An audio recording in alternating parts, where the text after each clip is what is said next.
Natapos na raw po mahigit isang taong alitan sa pagitan ng aktres na si Bea Alonso at talent manager at showbiz columnist na si Lolit Solis. Ito ay matapos magkakrus ang landas ng dalawa sa birthday celebration ng kanilang kaibigan nitong Sabado. Personal na humingi ng paumanin si Lolit kay Bea sa nasabing event.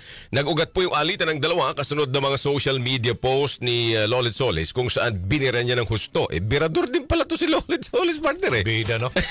Binira niya ng husto si Bea at karamihan ng mga personal na pang-iinsulto pero hindi pa sila nag-meet. Dito pa lang daw, ha? Sa isang interview, inamin ng aktres na hindi niya inaasahan na nangyaring paghingi ng tawad sa kanya ni Manay Lolit. Sa ipa ni Bea, sa ngayon ay pinoproseso pa niya pero sino ba raw naman siya para hindi tanggapin ang apology? Sa huli, sinabi ni Bea na kailangang maging bukas sa mga pagkakataon sa buhay hinggil sa pagpapatawad.